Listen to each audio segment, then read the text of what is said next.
In Marshall Auditorium at American University, Washington, D.C., Jasmine Crockett stood with arms crossed, her eyes sparkling with mischievous smile before speaking. "You were trained at St. Anselm, right, Karoline? But listening to you, I feel like I'm watching a commercial rather than hearing someone who understands the people." Laughter erupted from the middle rows, mixed with a few gasps from the left corner of the stage, a sign of a cleverly sharp jab. The moderator, Daniel Carter, cleared his throat, trying to maintain neutrality. Glancing quickly at Karoline Leavitt, she sat still, no frown, no smile, just a slight tilt of her head, her eyes calm as a still lake. Camera 1 was about to zoom in on her face, but the director signaled an immediate shift. Camera 2 panned to the back of the auditorium, settling on a male student about 20 years old sitting upright in the last row. He wore a denim jacket, hair neatly combed, his face carrying the resolute look of someone raised in a small New Hampshire town. He didn't clap, didn't bow his head, just stared at Karoline Leavitt with unwavering eyes. His name wasn't on the guest list, he wasn't a speaker or debater, but the intensity in his gaze made the camera operator linger longer than intended. Jasmine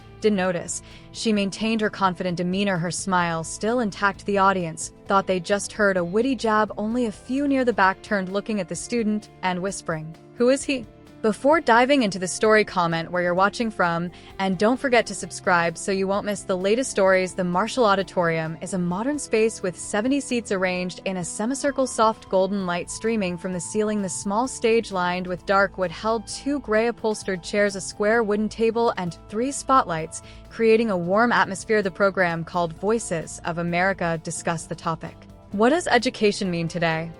The moderator, Daniel Carter, a seasoned journalist who'd interviewed everyone from entrepreneurs to workers, always knew how to keep the audience glued to the stage without letting debates spiral out of control. Jasmine Crockett was introduced first, stepping out in an elegant black outfit, hair tied high, her walk natural yet magnetic. Daniel described her as a congresswoman, lawyer, and voice for forgotten communities. Applause erupted, with some young students nodding as if recognizing her ability to command a room. Karoline Leavitt appeared next in a light gray suit, hair loose, her step steady. Daniel introduced her as the youngest White House press secretary, unafraid to take on anyone in a debate. The applause was brief but enthusiastic, especially from a group on the right side. Jasmine glanced at Karoline, her eyes not hostile, but assessing her opponent through the way she rested her hand on the chair. Daniel opened with a question: "Is education about degrees, articulation, or practical action?"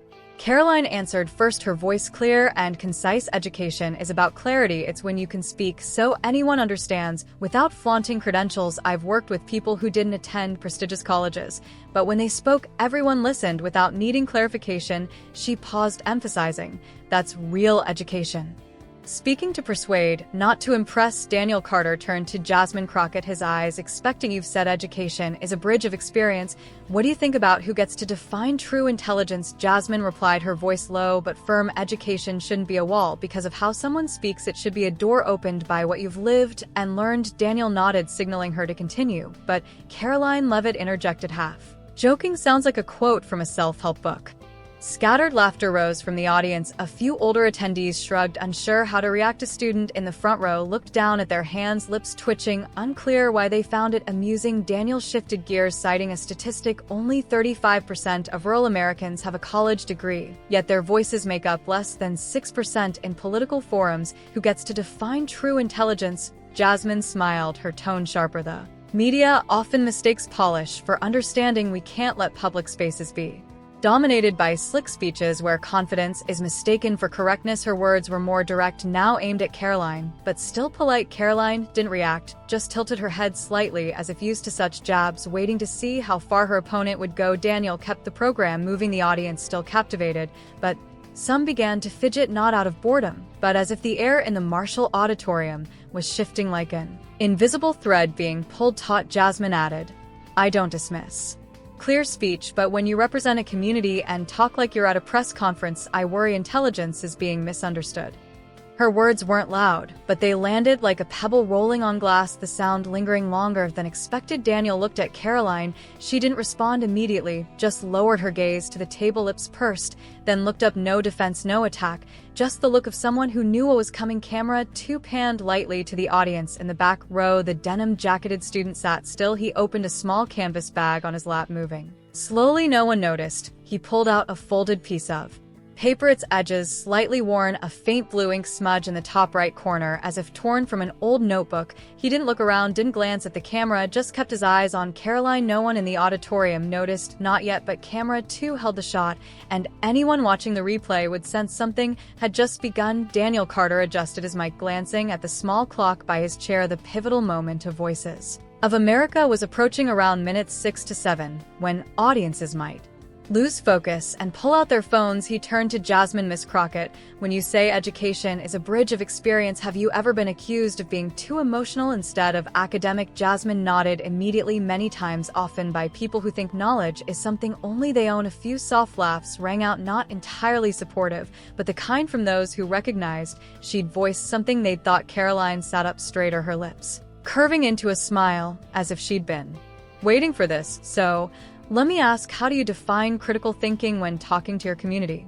Daniel glanced at Karoline, slightly surprised by her quick pivot. Jasmine didn't roll her eyes. She replied, her voice calm. Critical thinking is the ability to question even what you believe most. A few audience members nodded. Karoline spread her hands, her tone light but sharp. Sounds nice, like a Monday morning social media quote. The remark slid by smoothly, but it was enough to make a man in the middle row turn his head, not to look at Jasmine, but as if sensing the room's atmosphere shifting off course. Daniel kept the program on track, turning to Jasmine Crockett. You've said some leaders use polish to hide a lack of logical thinking. Can you elaborate? Jasmine didn't hesitate. I'm not saying they're ignorant, I'm saying they're good at polishing words, but when asked to reason clearly, they pivot to emotional stories. Daniel Carter turned to Karoline Leavitt. You talk about clarity and communication, but when analyzing an issue, do you rely on logic or just repeat prepared lines? Jasmine Crockett leaned forward, her gaze steady, as if letting Karoline walk into her own trap. Karoline glanced at her, then continued, her voice firm. For example, can you explain the difference between analytical and creative thinking? A soft "oh" rippled through the auditorium, not because the question was hard, but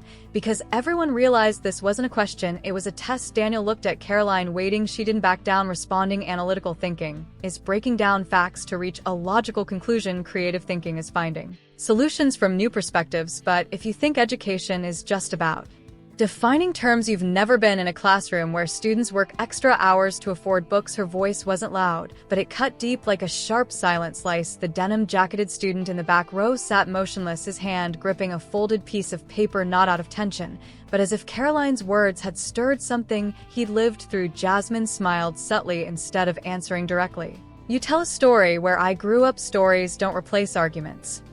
A small laugh broke from the third row, not loud, but enough for Jasmine to notice. The audience was starting to lean her way. Daniel shifted gears, citing a survey: 60% of young people in rural areas feel undervalued in political discussions because their speech isn't standard. They say, I may not speak right, but that doesn't mean I have nothing to say. Miss Leavitt, have you ever felt that way? Karoline looked directly at Daniel. I had a high school teacher in New Hampshire. She asked me to present an idea to the class. When I stumbled, she didn't correct my words. She just asked, do you understand what you just said? If I said yes, she'd say, that's enough.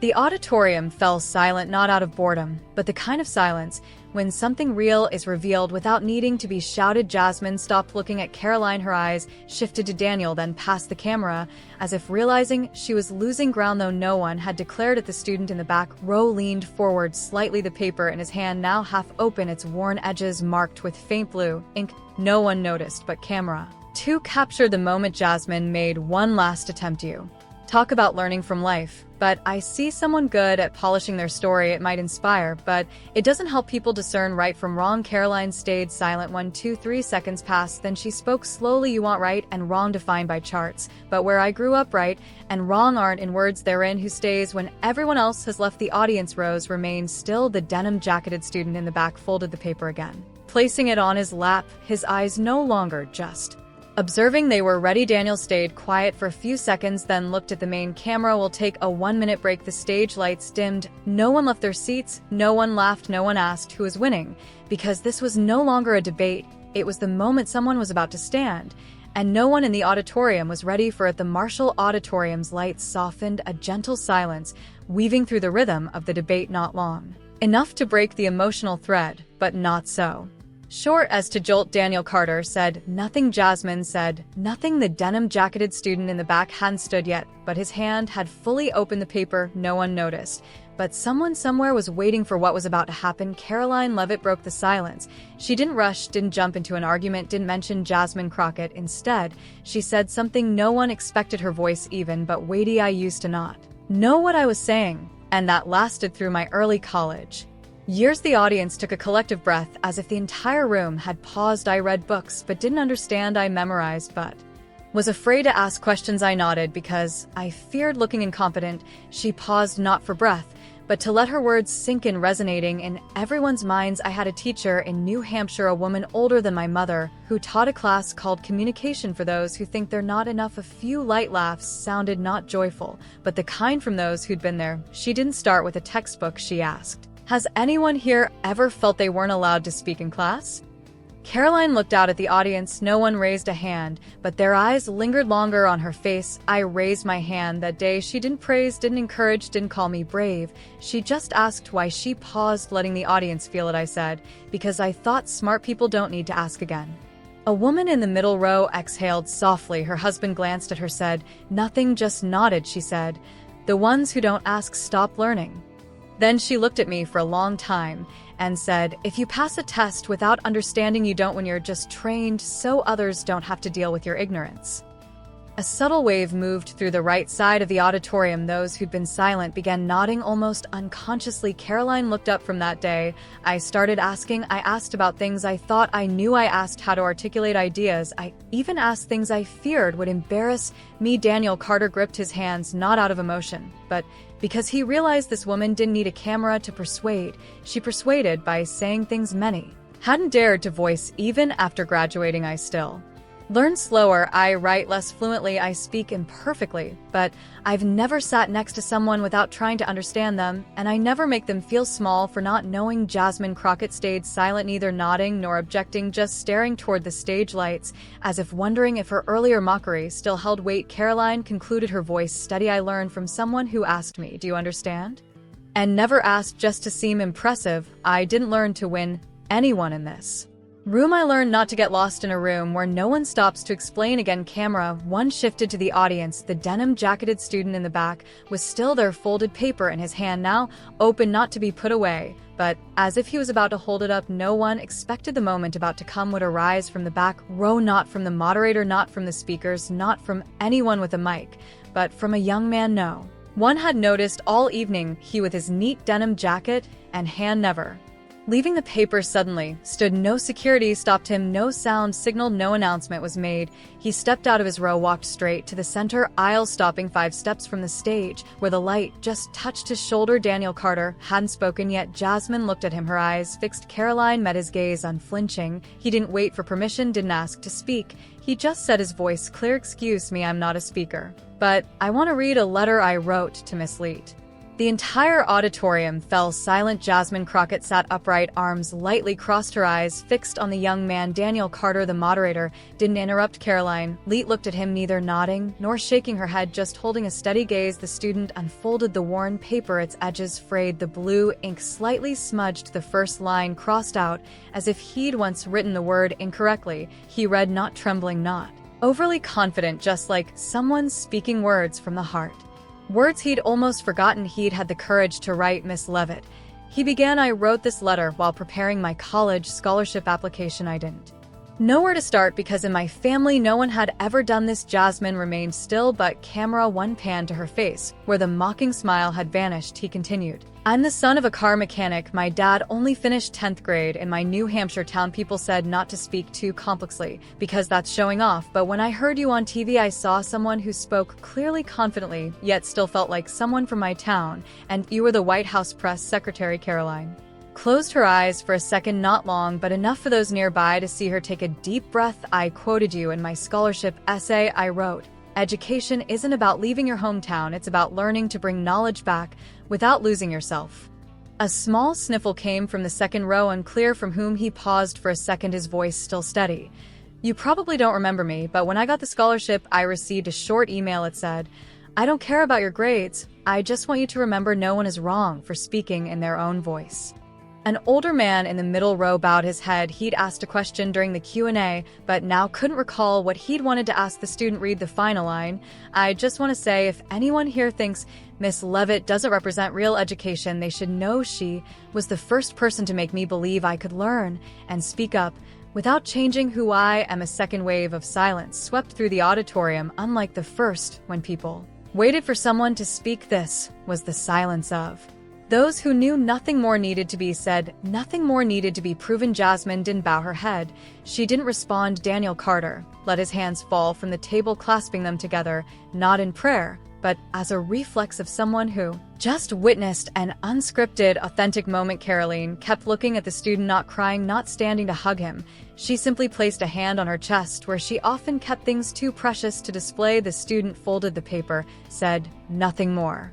Didn't ask for applause, didn't bow. He returned to his seat, sat down, didn't look up at anyone, but every eye in the auditorium was on him, not because he stood up, but because he reminded them of the last time they wrote something from the heart, unsure if the recipient would ever read it. No hashtag went viral after the program, no videos analyzed who won or lost, no posts tagged Jasmine Crockett with failure. What spread was a video from camera, too unedited, unscored, simply showing the student standing in the auditorium reading a handwritten letter with frayed edges addressed to the woman who made him believe he deserved to learn. That video, posted by an anonymous account called Unsent Letters, touched many hearts, not through debate, but through sincerity. Overnight, it was shared over 120,000 times, not with criticism or outrage, but with simple captions like, "I wish I'd written a letter like that to Miss Sarah in 3rd grade," or "Someone once asked me, do you understand? And it's the best question I've ever been asked." One wrote, "I cried not because of the letter, but because I once tore up a letter like that thinking I wasn't worthy of sending it." At a high school in Raleigh, North Carolina, a teacher printed copies of the letter, placing one on each student's desk with a handwritten note at the top. "If you've never written a letter to someone, today's a good day to start." At a community college in Boise, Idaho, the dean changed the entire first day program for freshmen to one activity: write a letter to the first person who made you believe you could learn something. One student wrote, "My grandmother," because every night she asked, "What did you learn today?" Even though she couldn't read, another shared, a street vendor, "He taught me how to count money without laughing when I got it wrong."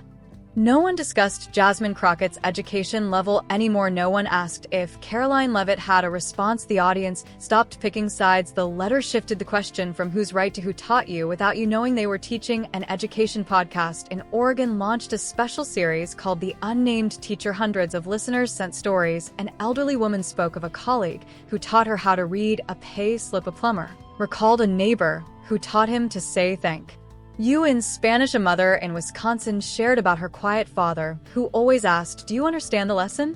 and never mocked her when she got it wrong. A public library in Manchester, New Hampshire, held a temporary exhibit called Unsent Letters. On the walls, people pinned notes to Mr. Ho, my first grade teacher in 1995. "You didn't scold me when I misspelled. I still remember." To the coffee shop sister, "Thank you for teaching me how to smile at tough customers. Now I'm in customer service." To the vice principal, "You taught me that understanding is different from answering correctly. I'm teaching my kids that." Jasmine Crockett didn't appear on TV shows after the event. She didn't give interviews, attend panels, or join follow-up broadcasts. When a reporter asked her congressional media team why, they got a brief response: "I don't need to be remembered. I just need someone to remember the first person who made them feel worthy of being taught." Karoline Leavitt faced no backlash either. No boycott campaigns erupted, but in later education forums, audiences no longer asked about her degrees. They didn't ask, "Where did you study?" They only asked, "Who did you learn from?"